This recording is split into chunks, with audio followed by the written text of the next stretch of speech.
I don't hardly watch them My family's from anymore. Pittsburgh. I just watch the next day highlights. They put it into like a 15, 18 Well, I minute try to clip watch it, and and then I see fall everything. asleep at the middle of the first quarter, and then hopefully you wake up before the end of the fourth quarter. Yeah, hello, the game Yeah. goes on until 11:30. We're gonna try. Which one is it? Oh, yeah. Yeah, it's gonna be awesome to watch it. All right, let's get started, guys. I'd like to call the Ravenna City Council special meeting for January 12th to order. Ms. Greger, could you please read the announcement? You are hereby notified that a special meeting of the Ravenna City Council has been called for Monday, January 12th, 2026 at 6 p.m. The purpose of the meeting is to discuss and/or act upon Ordinance 2026-08 to appropriate funds and hire an architect, Ordinance 2026-01 to appropriate funds and advertise for construction, Ordinance 2026-09 to enter into a contract with Triad Communications Incorporated, and an executive session to discuss legal matters. And could you call the roll? Mr. Kelfi? Here. Ms. West? Here. Mr. Moskin? Ms. Lodato? Here. Mr. Maravich? Here. Ms. Michael? Here. Mr. Harper? Here. Mr. Moskin? Yes. Okay, we are all here. We'll begin with ordinance number 2026-008. An ordinance authorizing the mayor to appropriate $10,000 from Fund 533 and to hire an architect to draft plans for the cold storage addition at the city's facility on Spruce Street and declaring an emergency. This is sponsored by Public Health and Safety. Ms. Michael? Was there any more additional comments that we have, with this? We've talked about it. I can't think of anything else that I need to bring up unless either of the chiefs or Tammy needs to bring up. We've talked about it in length unless anybody else on council has any other questions. This is additional storage that is needed and will be continued to be used in the future. And this is one of two ordinances. This is just to hire the architect to draft plans, and then the next ordinance following will be to advertise for bids and allocate the funding to build it. Any other questions or comments? Do we have a motion to suspend the three separate readings? So moved. Second. Ms. Michael? Yes. Mr. Maravich? Yes. Mr. Kelfi? Yes. Ms. West? Yes, Mr. Moskin? Yes. Ms. Lodato? Yes. Mr. Harper? Yes. And is there a motion to adopt the emergency clause? So moved. Second. Mr. Maravich? Yes. Ms. Michael? Yes. Mr. Kelfi? Yes. Ms. West? yes, Mr. Moskin? Yes. Ms. Lodato? Yes. Mr. Harper? Yes. And a motion to approve the ordinance? So moved. Second. Ms. Michael? Yes. Mr. Moskin? Yes. Mr. Kelfi? Yes. Ms. West? yes, Mr. Maravich? Yes. Ms. Lodato? Yes. Mr. Harper? Yes. Okay, that ordinance is approved. The next ordinance is ordinance number 2026-001.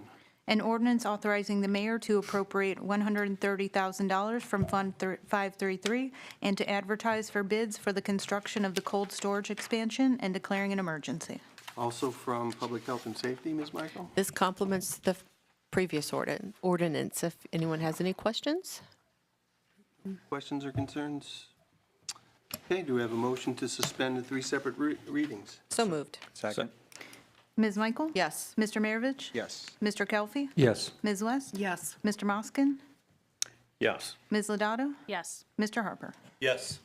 And is there a motion to adopt the emergency clause? So moved. Second. Mr. Maravich? Yes. Ms. Lodato? Yes. Mr. Kelfi? Yes. Ms. West? yes, Mr. Moskin? Yes. Ms. Michael? Yes. Mr. Harper? Yes. And a motion to approve the ordinance? So moved. second, Mr. Harper? Yes. Mr. Maravich? Yes. Mr. Kelfi? Yes. Ms. West? yes, Mr. Moskin? Yes. Ms. Michael? Yes. Ms. Lodato? Yes. Okay, that ordinance stands approved. The next ordinance is ordinance number 2026-009. An ordinance authorizing the mayor to enter into a contract with Triad Communications Incorporated for the sole purpose of conducting a survey regarding public opinion in response to Resolution 2025-112 and declaring an emergency. This ordinance is also sponsored by Public Health and Safety. Michael? No. Is it? No. Is it supposed to be? No? Who is it supposed to be sponsored by? That's okay. That was in Planning? planning. Ah, okay. Ms. Lodato? So there was, I don't know if everybody got a chance to read the most updated copy. There were, I would say, pretty substantial changes from the first one, and they were all designed to create more protections, legal protections from the city. I am happy to say that Triad was amenable and did make changes to reflect all of our suggestions.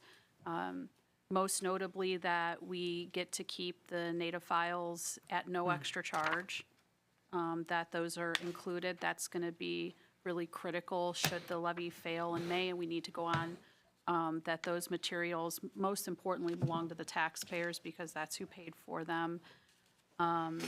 There's also an indemnity clause added that needed to be on there. We are also in line now with the Ohio Revised Code expectations for public records.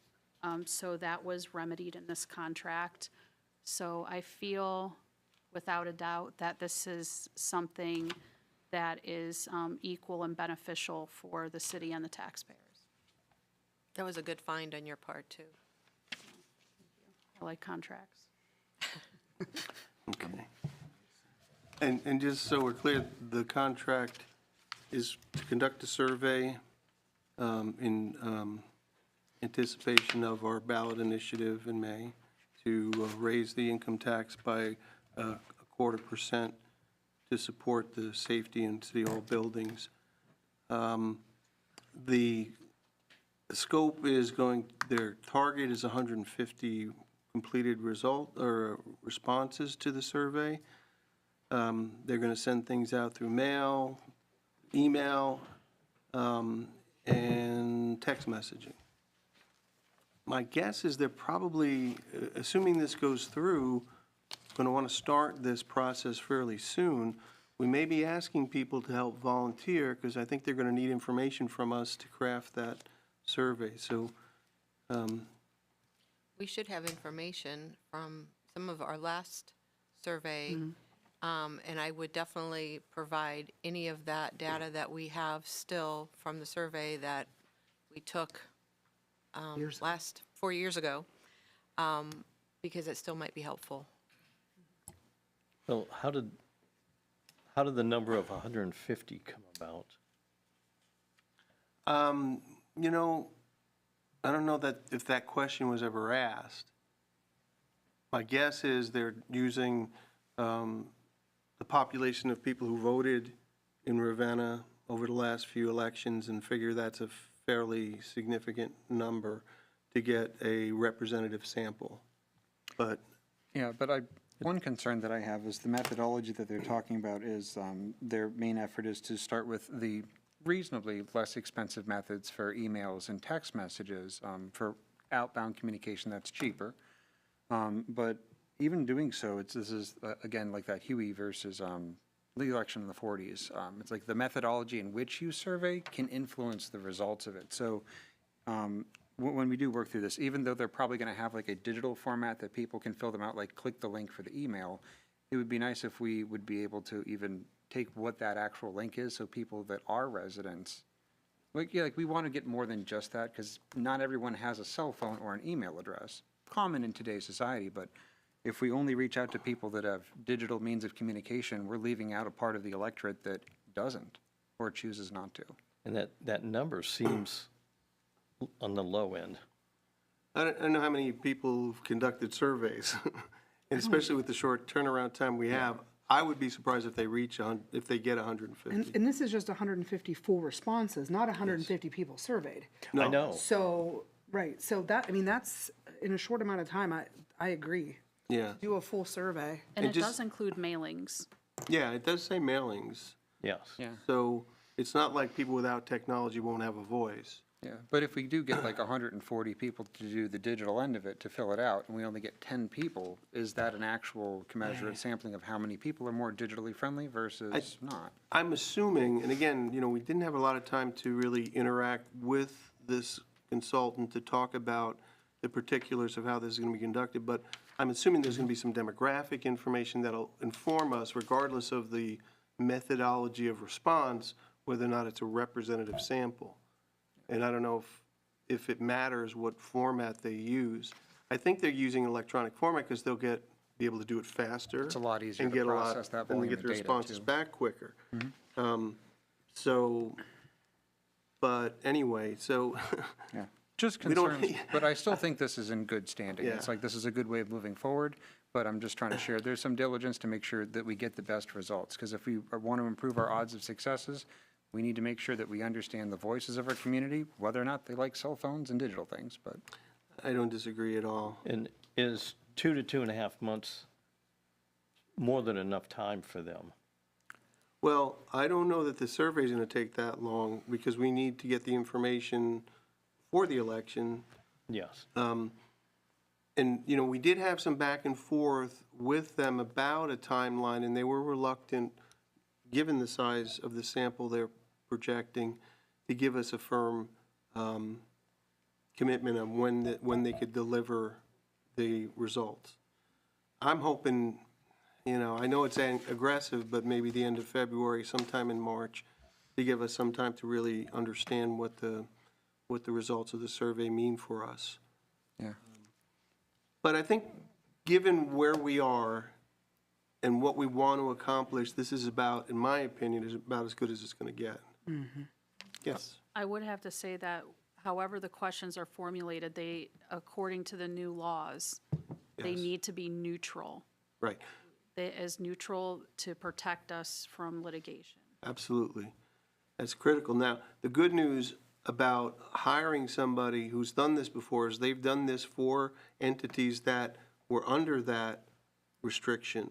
So I think they understand the playing field when it comes to those concerns better than us, because we've never entered into that space before. Do we know if Triad is able to use their information that they used for the school board?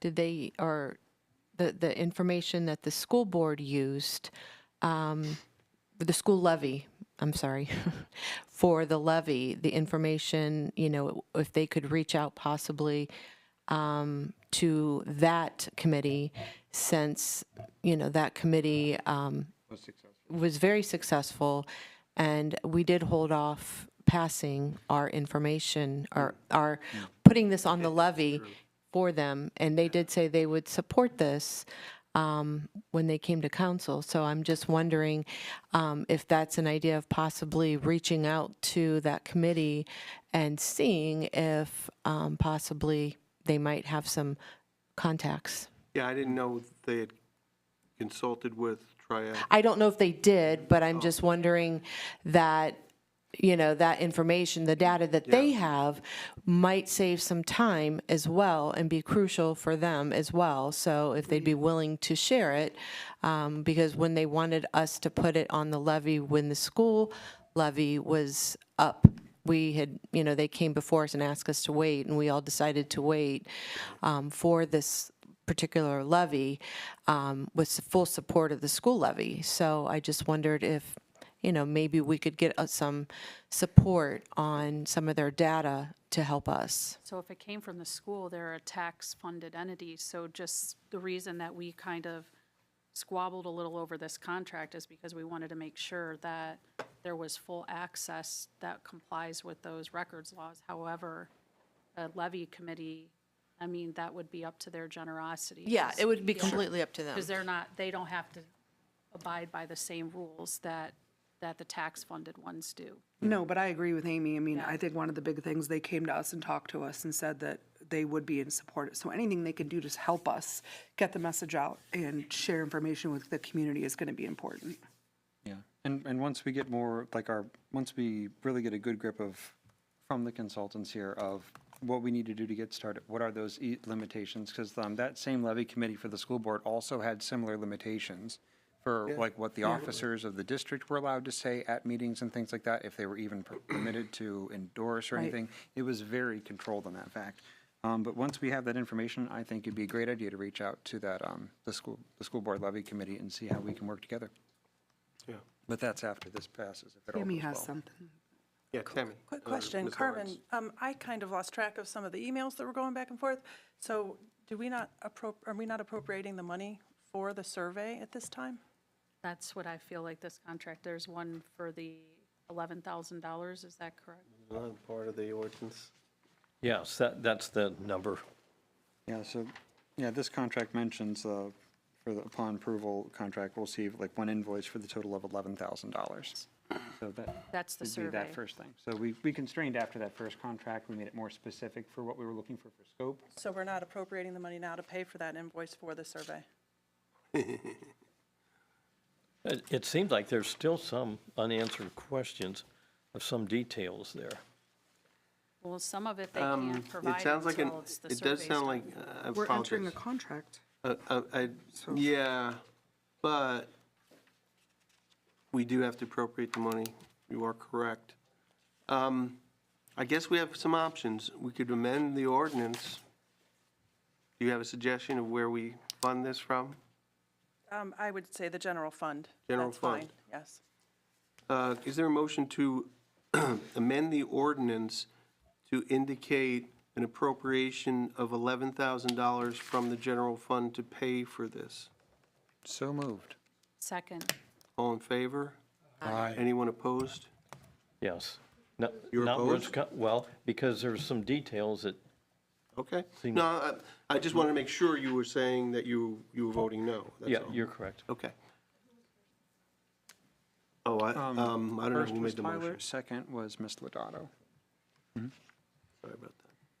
We don't need a roll call for everything. Good for motion. We have amended the ordinance to include an appropriation of $11,000 from the general fund.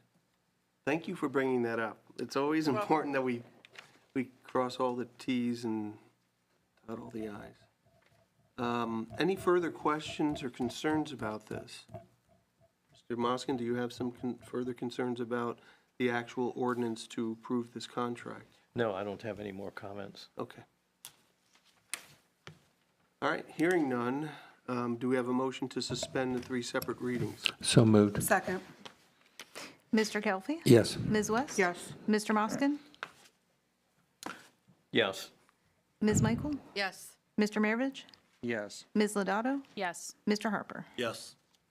Is there a motion to adopt the emergency clause? So moved. Second. Mr. Kelly? Yes. Ms. West? Yes. Mr. Moskin? yes, Ms. Michael? Yes. Mr. Maravich? Yes. Ms. Lodato? Yes. Mr. Harper? Yes. And is there a motion to approve the ordinance? So moved. Second. Mr. Kelly? Yes. Ms. West? Yes. Mr. Moskin? no, Ms. Michael? Yes. Mr. Maravich? Yes. Ms. Lodato? Yes. Mr. Harper? Yes. Okay, that ordinance does pass. We have no other ordinances for consideration at this special meeting, but we do have scheduled an executive session. Do we have a motion? And by the way, for the audience at home, we will not be coming back to this meeting after we sign off for the executive session. We will come back and just end the special meeting because we have no other business. And then we will start up recording our committee meetings. Is there a motion to go into an executive session to talk about ongoing, imminent, So whatever the moved. terminology is for legal? Yes, for ongoing legal matters, yes, so moved. Second. second, Mr. Maravich? Yes. Ms. Lodato? Yes. Mr. Kelly? Yes. Ms. West? Yes. Mr. Moskin? yes. Ms. Michael? Yes. Mr. Harper? Yes.